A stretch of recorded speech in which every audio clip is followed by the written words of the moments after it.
مغیرہ ابن شعبہ رضی اللہ تعالیٰ عنہ جلیل القدر صحابی تھے، بہت بڑے صاحب، بہت بڑے صاحب. وہ ان کے ایک غلام تھے ابو لؤلؤ فیروز، وہ ان کا غلام تھا. مغیرہ ابن شعبہ رضی اللہ تعالیٰ عنہ کے غلام تھے ابو لؤلؤ. ابو لؤلؤ آئے عمر فاروق رضی اللہ تعالیٰ عنہ سے فرمایا، اے عمر، میرا مولا، میرا آقا مغیرہ ابن شعبہ میرے اوپر ظلم کرتا ہے، میرے کو کہتا ہے آپ نے دن کو میرے کو اتنا پیسہ دینا ہے. حضرت عمر فاروق رضی اللہ تعالیٰ عنہ نے فرمایا کہ آپ کے اوپر کتنے پیسے لاگو کیے بتاؤ. اس نے کہا اتنے اتنے پیسے.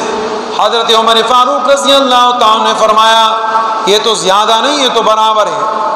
مغیرہ ابن شعبہ نبی علیہ السلام کے صحابی زیادتی نہیں کرتے، آپ کے متعلق جو فیصلہ انہوں نے کیا ہے بالکل درست فیصلہ کیا.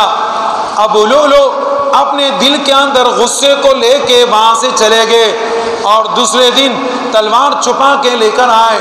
حضرت عمر فاروق رضی اللہ تعالیٰ عنہ جب نماز کے لیے آگے ہو گئے، تکبیر تحریمہ کہہ دیا، اللہ اکبر. ابو لؤلؤ آگے ہوئے اور حضرت عمر فاروق رضی اللہ تعالیٰ کے اوپر 5-6 بار کیے.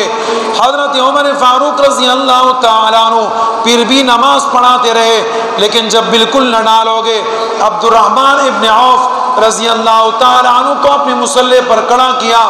صحابہ کرام نے ابو لؤلؤ کو وہاں پر گرفتار کیا اور جب اس کو مارنے لگے اس سے پہلے ابو لؤلؤ نے خودکشی کر لی اور پھر 1 محرم کو حضرت عمر فاروق رضی اللہ تعالیٰ عنہ دنیا چھوڑ کے اللہ کے پاس چلے گئے.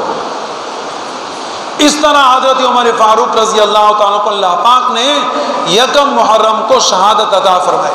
تو یہ محرم کا جو پہلا دن ہے، یہ پہلا دن عمر فاروق رضی اللہ تعالیٰ کی شہادت کا ہے. اللہ رب العزت ہم سب کو عمل کی توفیق عطا